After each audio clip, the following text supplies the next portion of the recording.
Welcome to the latest episode of 5 on the Floor on the 5 Reasons Sports Network. Thanks for joining us on your favorite podcast app. We're now on Red Circle instead of Podbean. We're also on Google Podcasts, Apple Podcasts, Spotify, and more. Also, the 5 Reasons YouTube channel, 20,000 subscribers. We're like nudged up against it. Could you please help us? Plus, you'll get great content all across the South Florida sports, including Dolphins content, Hurricanes content, and more. 5reasonsports.com, spell that one out, and check out the great sponsors of the 5 Reasons Sports Network. We've been mentioning this one to you a lot, okay? And so we're going to tell you more about it. It's called Mobile C-Arm and Staffing Services. So what is this, right? That's what people are asking.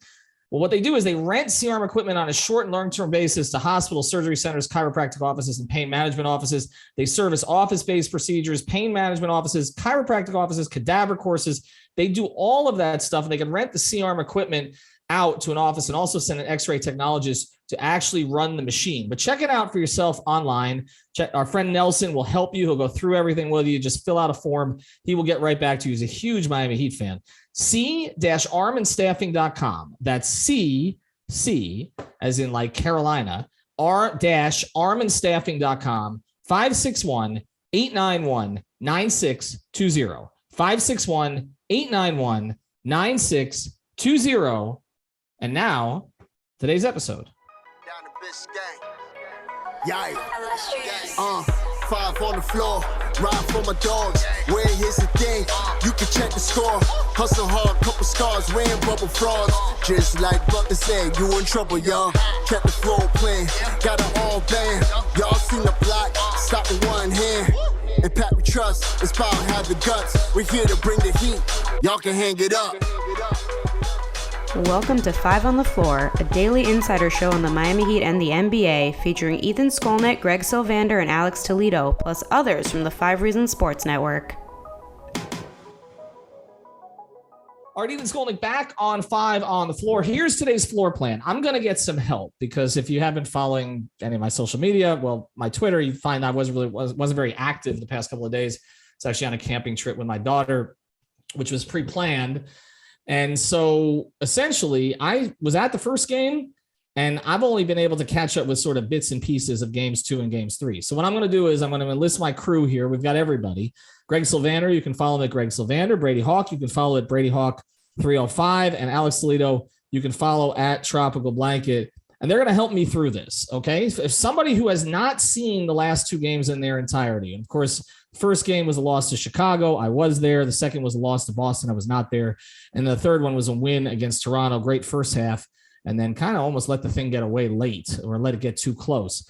And so we're going to do this. This is going to be like Heat start for dummies. Okay. Like what the heck is going on here? Because they're 1-2. They got another game with Toronto coming up. They're trying to salvage this homestand essentially by going 2-2. We're going to go through what's been bad and what's been good. We're going to start with the bad news first, okay? Because I don't want anybody saying we're sunshine pumping here when this team is 1-2. So I'm going to go around the horn here, and we're going to keep this tight, okay? 1 minute each maximum. I'm literally going to buzzer this thing, okay? I want each of you to tell me one thing that you're concerned about, something that has not worked out the way it should so far. It's early. We're 380 seconds into the. It's literally the equivalent, okay, of what? Less than one NFL game, even with 17 games being played. Essentially, it's one NFL game. 3 out of 82. Now it's 1 out of 17. It's one NFL game, okay? Nobody in South Florida overreacts to that, right? Like never, okay? But we're going to try to cut the overreactions down a little bit here and go through it, all right? So I will start with you, Brady. Give me the number one thing that has not gone the way that you thought it might or hoped it might for the Heat through 3 games. Yeah, when talking about the bad, I think the initial thing that I've kind of noticed is the turnovers. Usually for a slower paced team, you wouldn't think they would be producing this number of turnovers. It's at 45 over 3 games, which is 27th in the league. And it's kind of worse when you look at the teams around them in that range, because it's just kind of funnier when you see kind of like the worst teams. I know Denver, I think, is actually last, but you can't turn the ball over, I guess, in that way. You have to kind of be better. Greg mentioned kind of like Bam was kind of a big part of that as well. Like the decision making in that first game was just kind of really bad all over the place, throwing the ball out of bounds. Some of the stuff in the half court was kind of just forcing stuff. We've just seen a lot of that where part of that will be kind of Kyle trying to, we talk about calming some of that stuff down with point guard play, but you cannot be a high turnover team and also a low pace team. Like that is kind of the total opposite things. If you're high pace, then maybe you can get by because maybe you're getting more possessions in.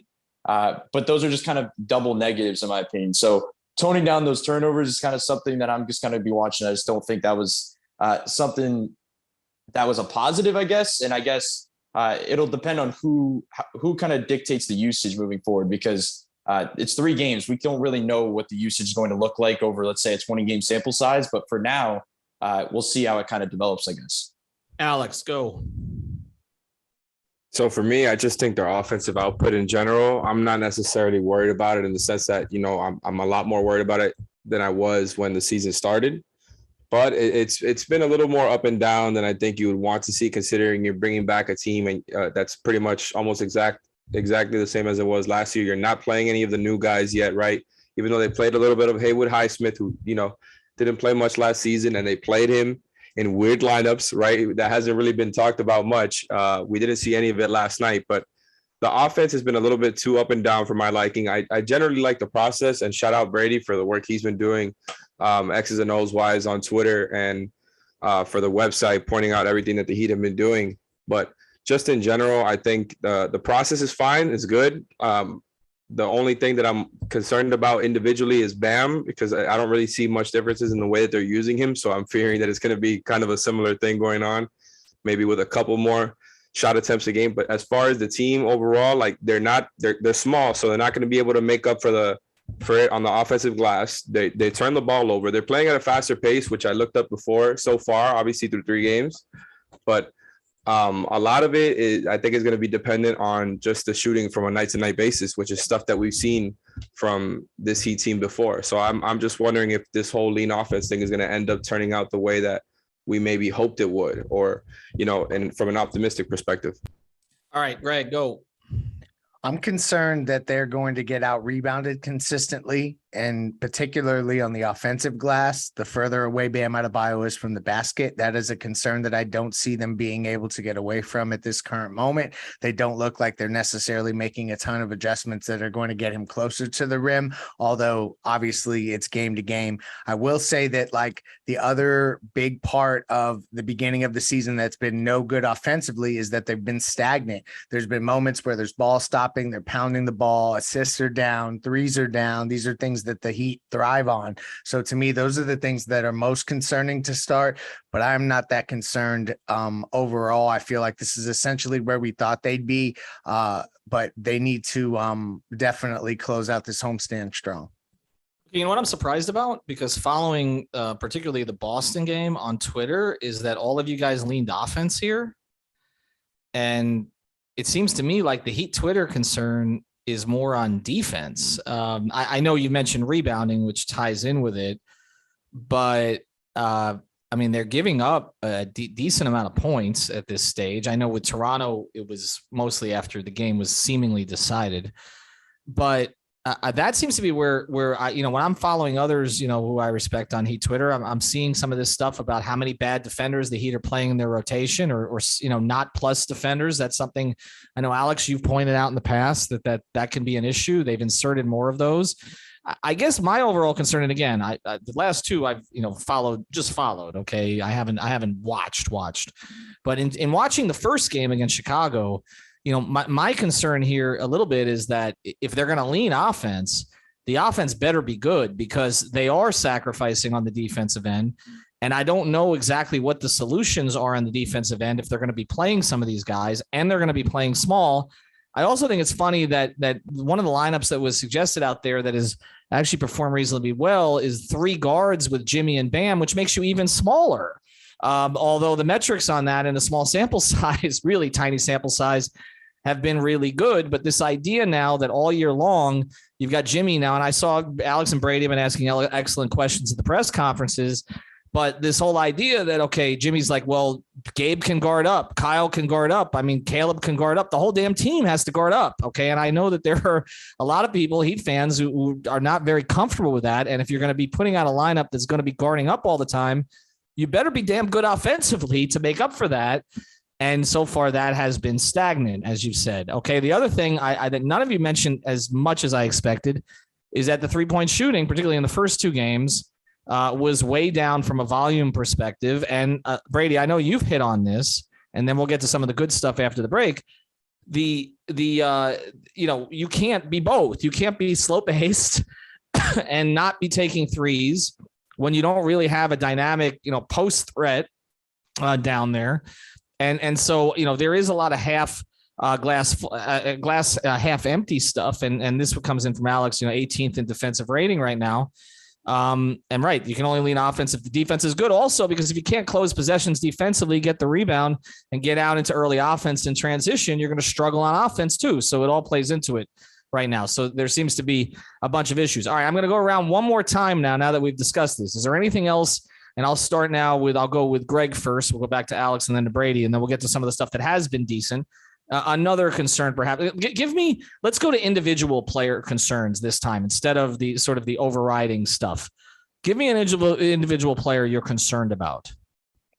Undoubtedly, Kyle Lowry. And even though in the last 2 games, his effort has been improved, his play has been improved, he looks focused. And I want to just see more of that. I feel like that's not something that we've seen every single moment from Kyle Lowry when he's been on the court, And, I just want to see that consistently, because I think this is a year more than ever that they're going to need him to play to his utmost capabilities, particularly early in the season, as Oladipo is not a factor at this moment. So to me, Kyle Lowry is the guy 100% that I'm watching. He has responded in the last couple games and really gotten better, but that's something that they're going to need consistently. It can't be that you take 2 weeks off and then you come back and have a couple good games. Consistency with him all season long is where I'm watching.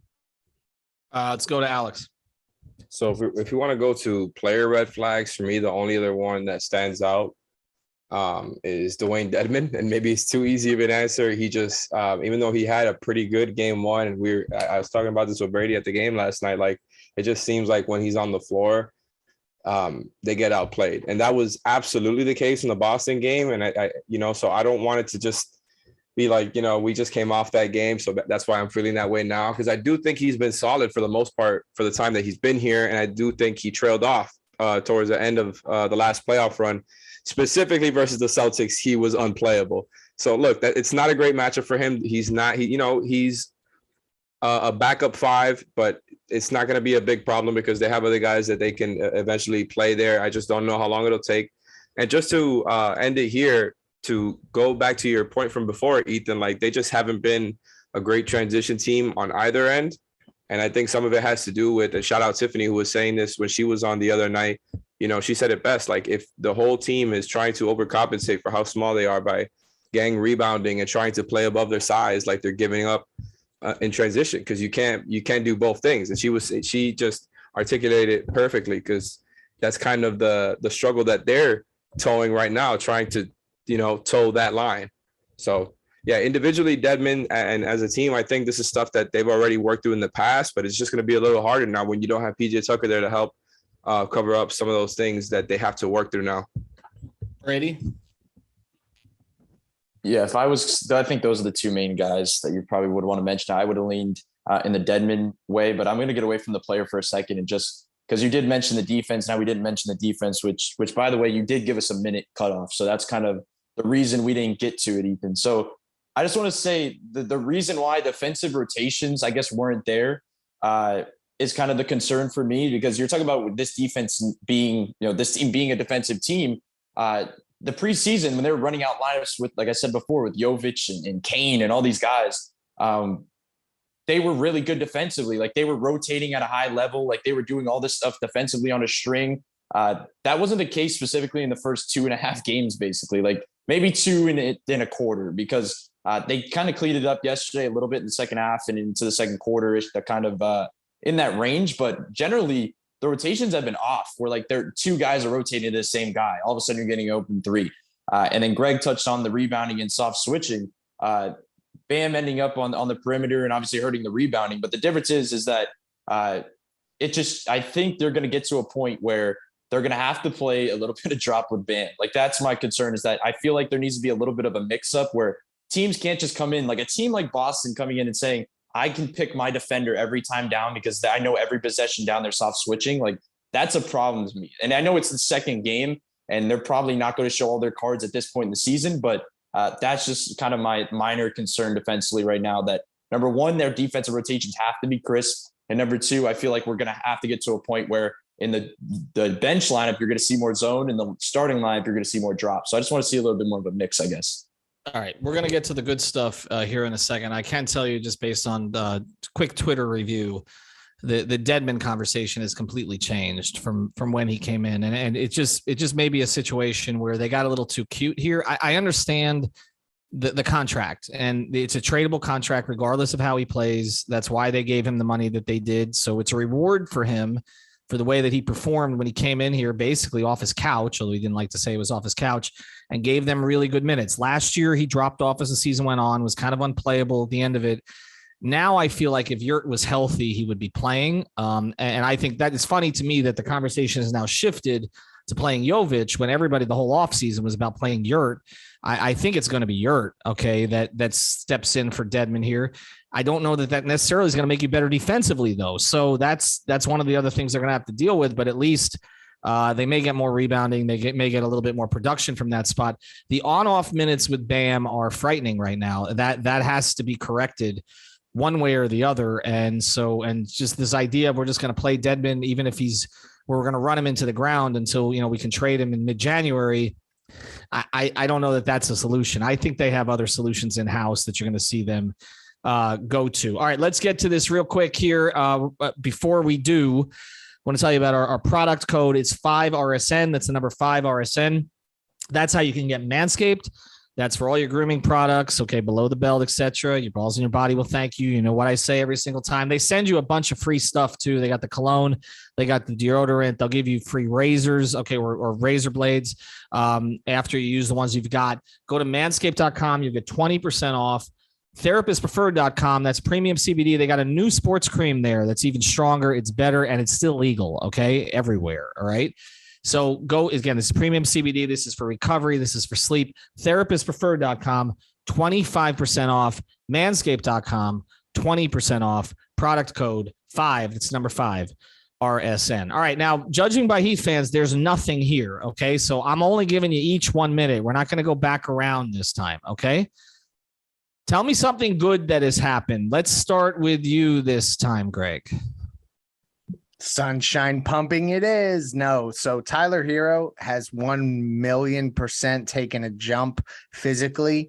He is doing things, initiating contact, getting downhill, finishing amongst contact that he was not doing before. If you dispute that, you lack eyes. So that is a huge plus to me. He looks like a player that's primed to be able to score no matter the defense. Nothing has made him look shook so far. So to me, a major takeaway, big picture perspective is that Tyler Hero is becoming more and more a player that you can lean on offensively for an entire game. Alex. So to me, it's Bam. And I know it's a little controversial right now because believe it or not, Heat Twitter overreacted to that early Bam game where he shot, 5 of 15 from the field, and he just didn't have a great night. He's had 2 games already with 5 turnovers. So all of that is to say that this is part of Bam's growth trajectory. And I've said this before. I said this a couple of nights ago. I think these are growing pains. I think this is the type of stuff that he has to go through this season in order to become, the player that Heat fans want him to be, or at least something closer to that, because I think Heat fans think that he can be, 90% of Giannis. I don't think he's going to get there, but he can definitely become a much better, a much more efficient scorer than what he has been in the past. And like I said earlier in the show, I think a lot of the ways that they're using him have not really changed, but we have seen him attempt to take more shots since the preseason started, right? And last night, I think he only finished with 11 field goal attempts. I'm just going off memory right now, but for the most part, I think it's been a good effort from him to try to get his shots up. And I think what we all wanted to see, because we know how he is on defense. We know that he's 1 of 1 on that end of the floor. And so, it's good to see Bam doing his thing. I think the pick and roll chemistry with Tyler, we all knew how good it was, and it's been very apparent since that started once again. So I think Tyler and Bam have really been the 2 biggest positives. And the other answer that I almost gave was Kyle Lowry, just for his last 2 games, because, man, that game 1 was awful. So just to see him give you 2 games where he actually looked like his old self, a little bit, was good to see. But really the answers are Tyler and Bam. Brady? Yeah, I'm going to go with the 2 contract guys coming up this offseason. That's Gabe and Max. Like, I think their improvements have been viable over these last 3 games. Like, Gabe had one kind of didn't have a great game 1, and I'd say Max didn't have a great game 2. But generally, you notice the improvements that they've had. Like, if you're thinking about what Gabe, we know what Gabe is as a player, but what did he have to kind of improve on was he kept talking about efficiency. Like, he's going to get the same shot diet in terms of attempts, but he has to take advantage of those attempts. And I think the number was 46%. And once again, super small sample size. Like, it's 3 games, but he shot 46%. He came in immediately in the last game and played really well.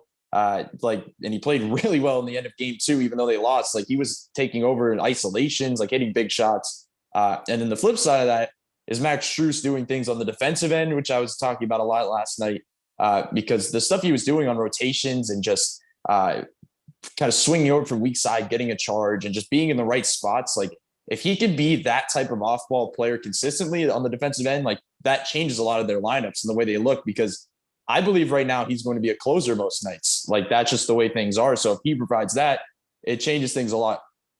And the other thing about Max is he's being an inside the arc threat. Like, he's not, we kept like when Duncan Robinson was like really hitting his peak, we kept kind of projecting and saying 1 dribble pull up into a mid-range. Can he do stuff and provide enough inside the lane? Like, Max is doing that right now. Like, he is legitimately brought out a floater last night. He's consistently getting to the rim because he's just such a good cutter and mover without the ball, and they're running stuff for him. Late in the game, they ran like a curl screen play for him, and he ends up getting a wide open dunk just because Precious didn't read the play. Like, the fact that they trust Max Strus at the end of games to make plays as a driver is what stands out to me. So if he can provide this type of stuff, if both of them can provide this type of stuff that we were kind of projecting a little bit, and these improvements actually begin to fall into place, like, I feel like that's a major positive, I guess, following game 3. I was going to say Max too, but here's the other one. There are other teams that are struggling too. That, to me, that's a positive. The Philadelphia 76ers, PJ Tucker, I mean, is already fed up with it up there. That took literally 3 games.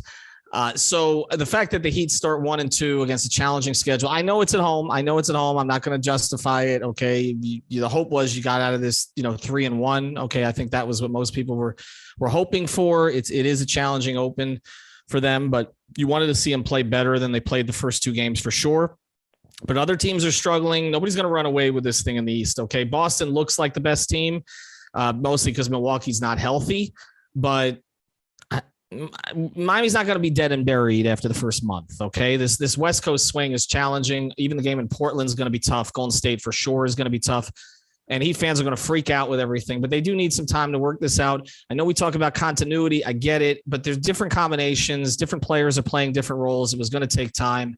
I would say from what I saw, okay, just again, first game and then highlights, Hero and Strus have been real positives in terms of stepping in to different roles. And look, Depot's not back yet. We don't know when that's going to happen. I can't say you can count on it because this situation has been fraught with turbulence from the start, continues to be. But if Max Strus is giving you 20 consistently, or occasionally off the bench, that's a real positive for you. So we'll see what happens. I will be back in the groove this week. Okay. So we'll get all the content. We appreciate everybody who's stepped in on the 5 Reasons YouTube channel, people like Tiffany and Kenny jumping in there from Miami Heat Beat and others. And we'll have more of that for you, but we're just going to blitz you with content the whole season. Thanks to our sponsors, c-armandstaffing.com. And also therapistpreferred.com, manscaped.com, 5RSN. Have a good night. Thank you for listening to the 5 on the Floor on the 5 Reasons Sports Network.